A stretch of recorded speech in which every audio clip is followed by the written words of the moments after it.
In this episode, I speak to Lea Turner and we discuss how building your brand isn't about feeling exposed, it's about creating exposure. We discussed how important community is to business owners and how branding, purpose, and having a heart-led business can really shape how you go about your business and even things like your pricing. Enjoy. Welcome to the Upgrade Your Education Business podcast. I'm your host, Sumantha, and I'm so pleased you're here. As an education business owner myself and a former teacher, I understand the nuances that only apply to us. So in this podcast, I share fluff-free, tailored and actionable ideas that you can mould to suit your needs. If you'd like to take this conversation further, please do reach out. I would love to meet you. And finally, it would mean the world to me if you could leave a review. That way, you'll be helping me help more people. Thank you for tuning in. Enjoy. So, Lea, you're really passionate about supporting freelancers, solopreneurs, small business owners. Where does that journey start for you? Where does it begin and where does that passion come from? I am one. I think it starts there. I spent 8 years working at home on my own before it was cool, and I was lonely all of the time. My original business, my transcription business, meant me sitting with headphones on my computer, listening to other people talk for 8, 10, sometimes more hours a day, and it was soul destroyingly boring work and incredibly isolating. And when I started using LinkedIn and I realized how connected I felt to other people, and then I started using things like Clubhouse and audio rooms, and I was like, wow, I feel so much more connected and human and excited by life just from having conversations with other business owners, and inspired and motivated. And I realized that I wanted to help people that were like me to meet others like each other that maybe don't fit in the business world or don't feel like they fit in the business world, and also learn skills that they needed. Like, we all start a business and we know how to do the thing we sell, but we don't necessarily know how to do all the other bits. And we don't know who to trust to teach us, and we maybe don't have the budget to afford the training to learn. So I saw a gap for it and thought, well, I need it. And if I need it, I know other people need it because I've worked with them and they told me, or, I'd witnessed their need for it. So I decided to create the thing that would have helped me when I was at the beginning of my journey, continues to help me now. And that was it, really. Yeah, and I mean, community is really important. I mean, I remember Clubhouse as well. I mean, I was on there during COVID, and then I deleted the app after everything kind of came back to life. Um, Yeah. but I mean, why does community specifically, why is that so important for you as a business owner? What difference has it made in your life? It's normalized my experience. I think we fool ourselves into thinking it's just us. Like, I'm the only one struggling. I'm the only one that can't get this. I'm the only one that finds this hard. I'm the only one that's losing clients. I'm not good enough. And we're constantly surrounded. We see it so much on social media, like the shiny, happy, successful versions, or the people that have already done it for 10 years. And now we're seeing the final, like where they've got to after 10 years, but we're not seeing that struggling up that path. But when we're around other business owners in what feels like a safe environment where we're not being judged by strangers based on algorithms that have shoved us into their feed, we're actually communicating in a private environment where we're more comfortable being honest with one another. We realize that we're so normal, and the emotional roller coaster, the extreme highs, the extreme lows, that I want to throw it all in and quit, that happens multiple times a week. We realize that that's all normal. And it's so valuable being able to learn from each other's experiences. And we find inside the whole that, someone will ask in the advice and questions channel, does anybody know how to do this? And 3 other people will jump in and say, yeah, I use this, or this is how you can do it, or let's jump on a call and I'll help you, because they've been through it and they know that when they pay that forward, that person will also pay it forward to somebody else. And I think that makes it that community, that having people to ask, that won't judge you for being thick because you don't know it. They'll just reach out and help. And there's no, "Well, you idiot," because you don't know that, like you might get on social media. It's just people willing to support you that remember what it was like for them when they were learning that thing. So I don't think you can put a price on that. I mean, we do put a price on it, but it's incredibly cheap considering the value that you get from the other members. Yeah, I agree. I mean, before COVID, I would say I was in my online bubble. And then I discovered all these groups and all these communities. And on the one hand, it was really feeling like that, they say it takes a village to raise a child. It really felt like there was that village feeling where it takes a Yeah. village to raise a business. And that was Mhm. really nice. But on the other hand, I experienced a bit of a downside where it felt really noisy and overwhelming.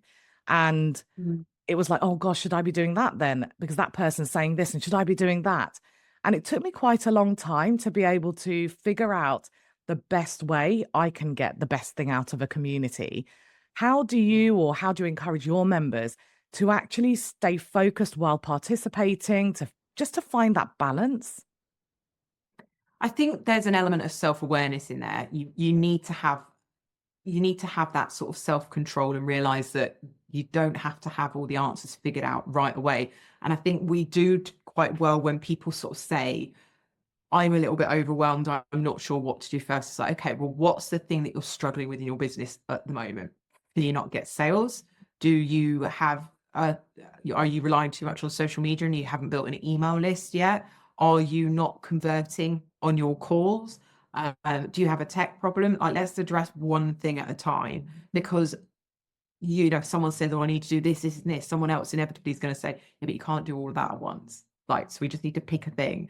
And that's why we're introducing the focus sessions, because one of the things I know I struggle with is getting all the odds and ends done, and they get sidelined and they're not prioritized. And actually, it would just be better to get them done. So this year we're bringing in 2 hour in the zone focus sessions where people can just go write in the chat what they want to achieve. And then at the end of 2 hours, we come on and we say what we've actually managed to get done, to create that sort of accountability sessions. But I think it's always down to you as a person. You're going to have to work it out, because the community can't fix everything for you. We can give you the tools to fix all of the different things, but you can't do it all at once. So it's sort of focusing on what your immediate goals are and working on those first. Yeah, you're right. I've really benefited from what I call hyper focusing. So let's say I'm even Mm. focusing on, I don't know, a social media platform. I'll focus on an element of it. So how do I make use of Instagram stories? And then everything else just, keeps ticking along. And it's Mm. taken me quite a long time to discipline my mind with that. In the Tutors Mastermind, we do something similar. We call it an implementation hour. But Mm. just having those fellow people where we're saying, right, this is what I'm going to do. This hour is blocked out in my diary. It takes discipline, but when you have that discipline, it's really, really productive. It's so useful. It's like having a business buddy, isn't it? That's it, isn't it? It's like the accountability of saying, "Right, I'm going to do this. Oh God, all these people here are going to know I didn't do it and I got distracted at the end of those 2 hours. So I want to be able to come on at the end of those 2 hours and say, well, actually, I managed to do all of this and I did that, or I finally got it done and I feel so good." It's like having those other people, even if everyone's off camera, even if you've just got Zoom minimized in the corner, that they're there, and Yeah. you're on this time. And I find I'm neurodivergent, and I find that if I've got a time limit on something, I can be so productive. So I'm hoping as I start using them as well, I'm going to be that is my most productive 2 hours of the day, even if it's just leaving it on and I'm going to do house chores. And I'm going to come back and go, "Oh, I actually folded all of the laundry, the dishwasher's empty." This is it doesn't matter what you're doing. It's just having those people there that you're going to have to sort of go, "Actually, I didn't do it." You don't want to be that person, do you? I So love that hopefully, idea. That's really good, actually, because you're saying, right, here is a focus 2 hours, but it's up to you what you focus on. And it doesn't even have to be on the computer. You yeah, can go off and watch the dishes or do whatever it is you keep meaning to do. So, yeah. yeah, I like that. I mean, that would help me so much. I have to discipline myself to do it, but that is the advantage of a community, is that you're not having to rely on yourself for absolutely everything. And I think that's probably the hardest thing people have as a switch when they start in a community for the first time, is realizing that they can ask anything. Like someone this morning asked, does anybody know a painter decorator in Sheffield? And someone else popped up and said, yeah, here's this guy's number. He's doing mine soon and he's done some other work for me.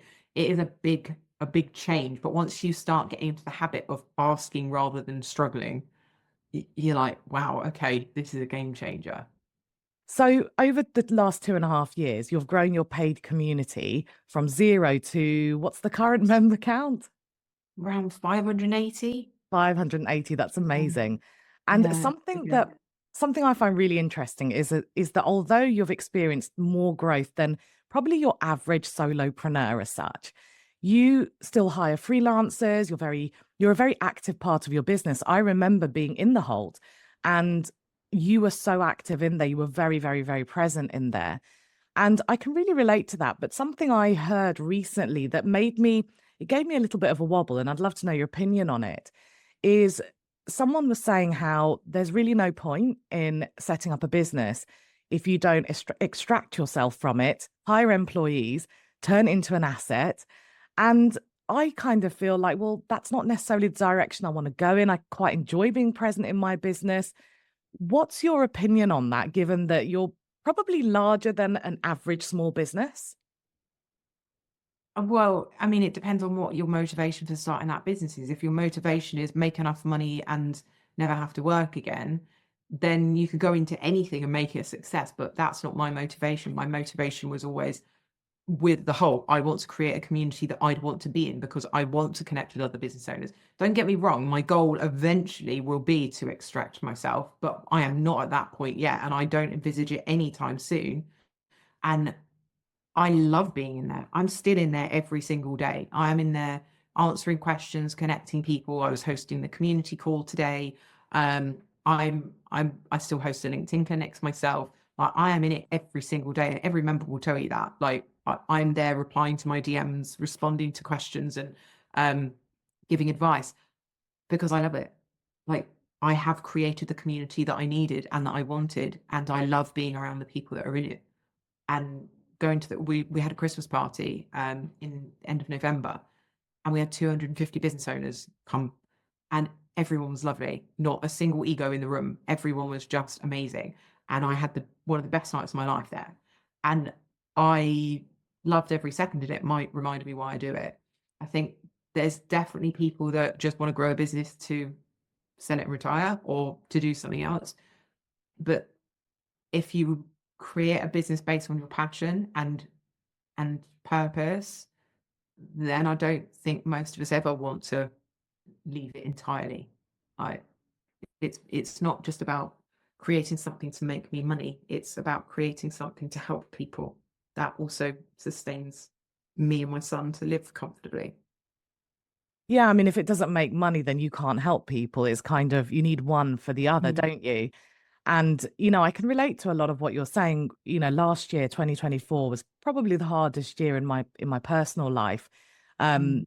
the kind of very summarized story is that my husband and I reached the end of 10 years of trying to conceive. And Oh, it kind so of, sorry. thank you. And weirdly enough, I didn't take a break from my business at all, even though Mm, that probably would have been the healthier thing to do in a lot of people's eyes. But the reason I didn't was because the mastermind is a community I want to be in. My clients are people I want to hang around with. And mm, it gave me some kind of normality. It was yeah, something that I think actually saved me from having a breakdown during the last year and a half. And mm. I think that if I hadn't created something that my heart's really in, that I'm really passionate about, that I really love being a part of, I don't know what I would have lent on, because every other part of my life was involved in this difficult situation.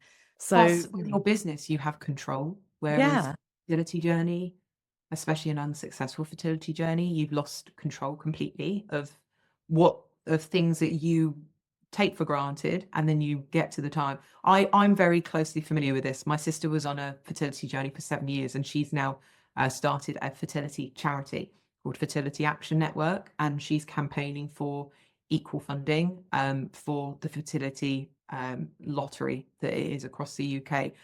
She literally was on the phone before we left. She's just been to an event in Liverpool about fertility, and I'm so unbelievably proud of her. But I do know sort of almost firsthand how difficult that is, and you need to have something that you have control over, because otherwise you just spiral. Like, what's the point in getting up every day when you just feel totally out of control of your life? So you need something to channel your energy into, to distract your mind. Like, having a business is the best thing ever when it comes to, like, you lose a family member or a relationship breaks down. Having that thing that you can put all of that energy, negative, positive, whatever, into is a lifeline. Yeah, it absolutely is. And it has been on so many occasions. And I think, I often talk about designing a business, defining what success really means to you. And I've always, really stood by that, felt passionate about that message. But last year brought it absolutely to life. Mm. It validated it. It's almost coded into me now, because I feel like it saved my life in a way. Yeah. And you're absolutely right about the control, the lack of control over certain things in your life, whereas you have control over outcomes in your business. If you want something, you can kind of get it. You can make decisions. There's no one monitoring you or telling you what to do or not to do. Mm. So yeah, you're absolutely right. And on a slightly different note, you've been shifting your branding, haven't you? You've been shifting from being really known for LinkedIn to supporting small business owners through the Halt, which is your paid membership.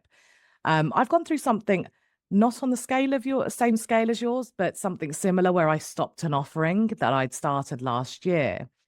But if we just go further back, you were also a transcriber for a long time. And Mm. I think that highlighting your journey is really important, because I think sometimes we get really attached to something and it forms part of our identity. So if we want to change our mind, for instance, we feel like we've somehow failed.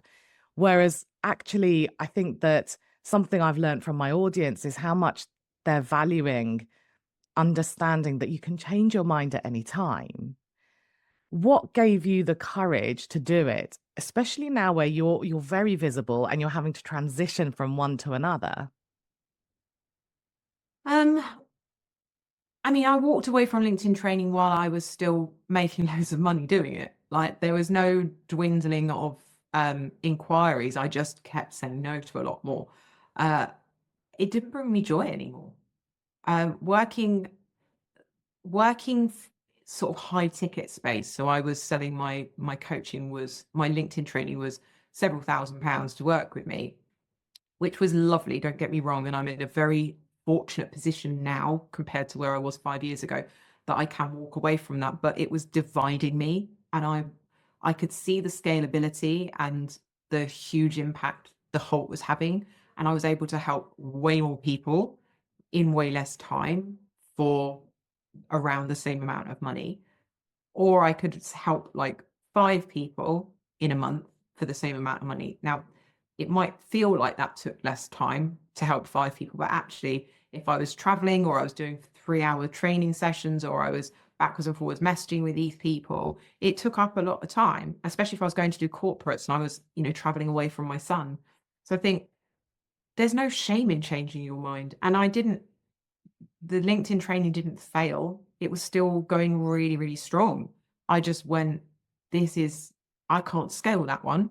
And I can scale the Halt, and I can bring in team members on the Halt, and I can detach myself from certain parts of it and bring other people in to do it, which means I can support more business owners by actually paying them to do things, who obviously then get more publicity for their business off the back of working alongside me and my brand, which is then helping their business. And the whole point of the Halt is to create an environment where everybody is helping everybody to rise. And so that's why I hire freelancers. And I feel like people put too much pressure on themselves and feel an internalized shame way too much for things that are not. I don't feel shame. I don't know. I don't really feel ashamed of any part of who I am or my journey or anything. It's where I got to. I think maybe I'm broken, that I don't feel that way, but I'm like, I'd rather give something a shot and fail at it than constantly spend my life wondering what would have happened if. I just don't, I can't resonate with that what if. I'm like, give it a shot. Last year I failed to reach the top of Kilimanjaro. Do I feel bad about it? No. I bloody gave it a shot. How many people in the world can say they tried to climb Kilimanjaro? Like, I can't help that the altitude screwed me over and that my COVID hadn't recovered and I didn't make it to the top, but I gave it a shot. That's something to be proud of. And I think focus on what you tried, whether it worked or not, you tried, and most people in the world won't take that chance. I think that's something to be proud of. So yeah, maybe I've just missing the shame gene, but it's obvious to me. Yeah, I think, I agree with everything you're saying. I think it's, I come from a teaching background, and a lot of people in my world are also former teachers or current teachers. And I think sometimes it becomes such a part of who you are or who you think you are that you almost feel like you're failing other people if you walk away. But I think that a really important lesson I've learned is that you can care about the people you work with and you can put yourself first at the same time. You don't actually have to choose. And it took a long time to retrain my mind to realize that, really. I think as well, if you're not passionate about what you do anymore, you're not going to be doing it to the best of your ability. So you're doing yourself a disservice. Like, I knew that with my LinkedIn training, I wasn't enjoying it as much as I used to. I enjoyed meeting the people, but the LinkedIn training, I was like, there's nowhere else for me to go with this. I'm at the top of my game. I'm getting great clients. I'm working with really interesting people, but there's nowhere to go. And the constant challenge and the moving forwards and the strategizing and the growing, that for me is the bit that brings me so much personal satisfaction and sense of achievement, as well as like other people getting the results. And I just was like, well, I feel like I've reached the top of this mountain. There's nowhere to go from here. And I enjoy the climb. Metaphorically, I do not Yeah. enjoy climbing real mountains at all, as I now know. Um, but I think you have to remember that, yeah, like you say, you can love and care for and connect with people without them being a client for you. And if you're not getting the joy, we work so many hours every week in our lives for the vast majority of our lives. If the work that you're doing is not bringing you joy and there's an alternative that you can give it a shot and you're in the position in your life where that is feasible, you're not going to be destitute. Like, and I think you owe it to everyone around you because you will be the best version of yourself when you love what you do. Yeah, it's true. It's absolutely true. And on a really practical level, if we take that on a slightly smaller scale where you're not necessarily changing your job or your business focus, let's imagine you're changing your pricing or something really tangible. For someone who is feeling really wobbly about that, who really doesn't know how to go about that, what are your top tips for managing that change, communicating that change, and just kind of navigating it, really? God, I was so scared when I raised my prices for the first time. Like, for context, I was charging £99 for an hour of LinkedIn training right at the beginning. And that used to be what I would earn in a 10-hour working day when I was doing transcription. So I was like, oh my God, like £99 for 1 hour. Oh my word, this is unreal. I was so excited by it. And then I worked with a few people, women, and they were like, you're not charging enough. You need to increase your prices. And I was like, this is outrageous. I'm making £99 for 1 hour of work. I can make £300 a day. This is amazing. And they drilled it into me because I had this mindset of I'm making this per hour.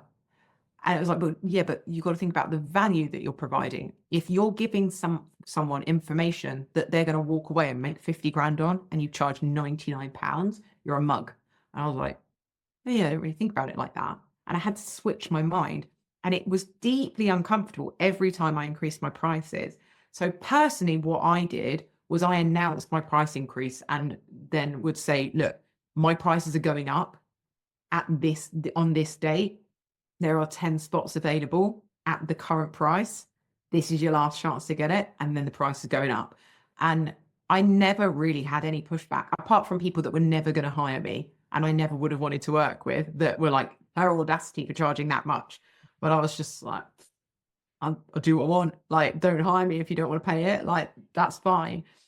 But ultimately, like, if you are providing a service or a product that is better than what's currently available on the market, or is better suited to a specific person that needs it, and you want to charge a premium, the only problem is ever going to be is if people won't buy it. If you're charging a price and people are paying it, then you're charging the right amount. If you're not ever getting any pushback or anyone ever questioning your rates, you're not charging enough. And I think, look at your competitors, look at what they're charging. If yours is of equal or more value, you should be charging at least what they have. And you will not feel like you are worth it until you start realizing people will pay it and giving you positive feedback. And then you go, oh, right, I am worth it. People are getting value for money. When am I next going to put my prices up? So you have to do it to get comfortable with it. There's no way you can ever become comfortable with something by not doing it. It just doesn't work like that. So I would say, do your research, don't be ridiculous, and start edging your prices up every 6 months, every year. Start putting them up until people stop paying it. When they stop paying it, or they start pushing back a little bit too often, that's probably where you need to stop. Yeah, that's really good advice. And there's two things I made a note of that just from what you were saying. And the first thing was not to measure yourself by comparing yourself, with your previous self, if you like. I was really similar, where I was going out and doing corporate business training, and I was getting about £400 a day on average. And then when I was offering one-to-ones to tutor business owners, I was doing 4 hours for £400, similar to pricing to yours. And I think it was a year ago, I changed it completely, and it went from 400 for 4 sessions to 2000 for 6. And I was so scared. I was so nervous. But actually, the messages that I got from people were, good for you. You're now charging more, closer to what you should have been. They didn't tell me at the time, but when I did, they kind of congratulated me, and that fear slowly dissipated. But it was such a big leap that I really had to hold my nerve. Whereas if I just compared myself, it's like when you go abroad. I'm going to India for a month in February, and it's impossible to understand the value of things if I keep doing a currency conversion in my head, because what it's worth is relative to that country. And similarly, what you're offering is actually relative to your competitive landscape, not what you used to earn or what it's nothing to do with me. It's more to do with and what they're going to do with it as well. I think we forget that what people are often paying for is their own time back. So if I'm teaching someone how to get the best from LinkedIn, yes, they could go and spend hours on YouTube trying to find the right videos from the right people that are going to teach them the right things. 100%. They could also go and buy a few books and spend hours reading about it. Or they could try and error for a couple of years, trying to slowly do it and figure it out for themselves. Or they can work with someone that did it in 6 months, achieve the results that they're trying to get, who's going to give you an absolute blueprint of what you need to do and how it's going to work for you and your niche. And you're going to save all of that time and trial and error. And so they might pay me £3,000 for 3 hours, and that sounds like a lot, but they're going to save themselves 6 months of figuring it out. And what they're going to achieve in that 6 months that they saved is they're doing all the right things. And by the time they hit 6 months, they've made 50 grand, 100 grand from clients that they've got on LinkedIn. And when I actually started thinking about it like that, I was like, actually £3,000's not a lot, is it? Because if I've saved them 6 months of messing about, which these people do not have, these people that are paying me those rates, they don't have 6 months to figure things out. These are like go-getters that want things done now. They want to know, just give me all the information, let me start doing it. And those are the people that I was working with.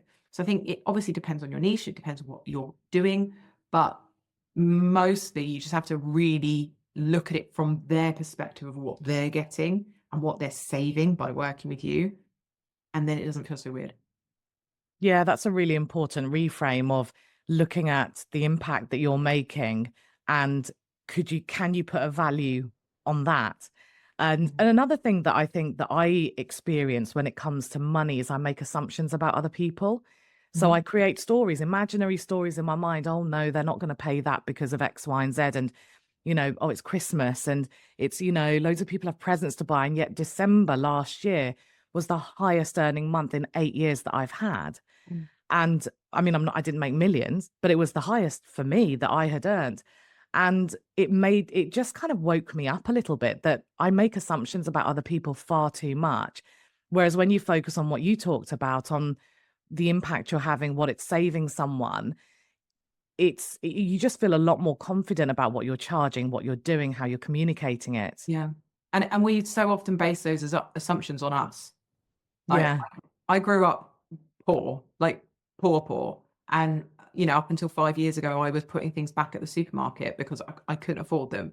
And I was like, well, we won't buy the own brand cheese and going into the reduced areas to get bits and pieces because that was the life that I was living. I was on benefits with my little boy. So I know what it's like from that side. And so when I was pricing things, I was doing exactly that. I'm like, oh my God, no one's going to pay what would have been 2 months of my 60-hour week earnings. They're not going to pay that to spend 3 hours with me. I'm like, but that's my mindset because I've grown up with nothing, because that's what that amount of money means to me. And even now, I struggle to get used to the change, but that's not the same for them. And we tend to base so much of our existence on assuming other people behave the way we do and think the way we do. And I mean, it causes no end of problems in the world. But in business, we need to ask them. You can get on those discovery calls and have that conversation about money rather than just assuming that it's too expensive for them. Yeah, those assumptions kind of keep us small. They stop us from thinking a little bit bigger about the impact we can make. And you're really open about your story and about personal experiences that have really shaped who you are, how you operate, things that you do. And I listened to this really interesting podcast episode a while back with a guy called Daniel Priestley. And Hey, Daniel. do you know him? I find him Yeah, so we spoke at an interesting. event together in 2023. So Nice. yeah. Yeah, Mm. I really like him. I'm a big fan. And he was talking about how company brands are dead. It's all about your personal brand and people are buying into you. You have a pretty strong personal brand, whether it's been intentionally created, unintentionally, or a bit of both. What firstly, do you agree with that? And what's your advice to people who are really trying to create that personal brand? Because I think there's a misconception that you have to tell everyone what you have for dinner and your deepest, darkest secrets in order to have a strong personal brand. Mm. I don't think business brands are dead. I think, but business brands are becoming more personable. And that's the difference. Like, you don't have every single employee from Beyond Meat posting on Threads, but you've got a very personable social media person behind the Beyond Meat brand. This is really funny, really endearing, and very relatable. So I think there's definitely still a place for a business brand because people come and go and the brand needs to remain constant. But personal brands, especially with the boom of social media, are becoming more and more important because you take that with you everywhere you go. Doesn't matter what you turn your hand to, or what company you're working for, or what your business changes like mine is. People are bought into you as a person, but you don't need to be sharing everything. I don't share everything. People feel like they know me really well because I share enough that they feel like that. But I also share what I'm comfortable with. And I don't talk about like my romantic relationships. I don't talk about my family beyond my son, really. I keep that quite to myself because it's my platform. It's not for me to be telling their stories. And I think people, the way I explain it to clients is if I sit here and I say, I love to travel, my favorite food is Thai food, I've got a dog and a cat, I'm a single parent, I'm covered in tattoos, and I've always had an affinity to body art. I can tell you all these different things about me. Now, for each one of those things, that you go, oh, me too. We've created an invisible thread between us. You are now going to remember me more because the thing you are most familiar with in the entire world is you, yourself. So now if there's an invisible thread between one thing we have in common, you remember me more because you connect me with yourself. Now add in 3 or 4 or 5 different threads, I'm going to stand out. Every time you hear my name or see me, you're going to stop and pay attention because you've connected me with the thing you're most familiar with in the world. So when you're creating a personal brand, you're giving opportunities to people to create those invisible threads. Now, I don't need to tell you every single place in Asia that I visited and that I got absolutely hammered on mushroom shakes and danced till I fell over at a full moon party. I don't need to tell you every single detail, but to tell you that I used to enjoy party around Thailand in my 20s, you go, oh, me too. I used to be a backpacker. That's enough. That's enough details. And so it's just creating those opportunities for finding those connection points with people. That's what creates a personal brand. Let me know about your values. Let me know a little bit about your experiences, what you're passionate about and what's important to you in the world. That's enough for me to connect and find things in common without you shouting about your bra size and your medical history, you know? And do you, I mean, an exercise a business coach once shared with me that I think I've shared in the podcast before is she was saying, write your story, everything about your story, and then highlight the bits that you know will resonate and connect with your audience. And that will be roughly 10% of your story. And then share 10% 100% of the time. And I do think that's important. You know, I'm speaking to a lot of education business owners who they might work with children, but they target parents. They're the decision makers. Yeah. And I think we're often talking about here are 5 ways for your child to get a grade 9 in GCSE, whatever it might be. But I think sometimes just letting that parent know that, you know what, I understand your position by sharing your story about how busy you are and so on and so forth.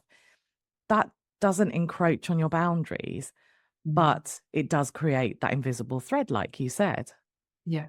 Yeah. I say to people, like, you don't have to share photos of your children on LinkedIn, but mention that you're a parent in, mentioning it in a story that you're telling, or, that you were doing something with your son, or a photo from behind of you walking into the sunset on a country walk and you're telling a story about what you got up to at the weekend. Like, that's enough for me to create that connection point. I don't need to know your child's birthday and their favorite thing to eat on a Saturday night. By all means, share that if you want to, but I don't need that to connect with you.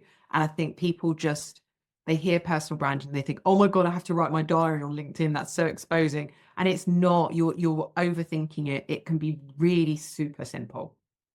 Yeah. Yeah, I agree. And I think the hardest part is actually picking those things that you want to talk about, that you want to share, that's going to connect. But once you've chosen those, once you've identified them, talking about them isn't as hard. You can do that quite consistently. You start spotting things in your daily life. You go, oh, actually, I could do a LinkedIn post about that. And actually, that memory popped up on Facebook. That would be a good thing to talk about because that was something interesting that happened that I learned loads from. So I can share about that. And it's when you're familiar with the topics. Like for me, talking about me and my son, like I know that being a solo parent is something that a lot of my audience have really connected with, and is a reason that they support me because they see a hardworking solo mum that's trying to help other people while helping her own life. And I love that connects with people because that's such an easy thing for me to talk about my experience as a working mum and solo parent. And there's so much to say about that because my son's, an interesting character himself. So it's easy to snap a picture of us together and talk about an adventure we've had in relation to business. It does tend to have, a big business slant on it when I'm posting on LinkedIn. But yeah, don't overthink personal branding. It's really not. It's not that deep. We do not have to be exposing ourselves. That's the phrase I always say to people. It's about creating exposure, not feeling exposed. That's a great phrase and a great way to wrap up the podcast today. Lea, thank you so much for giving up your time and for sharing so many important things. Pleasure. Community has been such a common thread throughout this whole conversation, really, even right up to when you're talking about how you connect with other people. For anyone who's part of a community and feels nervous about participating, what's the top tip you would give them to just finish this episode on? I think you just got to take a chance. like if you're feeling a little bit nervous, if you don't know anybody in there already, just write something in. If you've got like a chat channel in there, write a little intro post about yourself and include something that's a little bit out there, something that makes you stand out a little bit, that gives people something to grab onto and respond to. Be like, oh wow, you do that. That's really interesting. Something, anything. And once you've sort of ripped the plaster off, it gets a bit easier. I think that's the best way I can say, and I see it working very well in my community, just people introducing themselves and other people going, oh wow, I live near there, or if you want to meet up for a coffee, or oh I've got a black Labrador as well. What's yours called? It's just those talking points, instant connection. Thank you so much, Lea. It's been an absolute pleasure. Thanks for having me. Would you like to take this discussion further? Perhaps you have some questions or you'd like more ideas on tailoring your business. If so, book a free discovery call through the link in the show notes.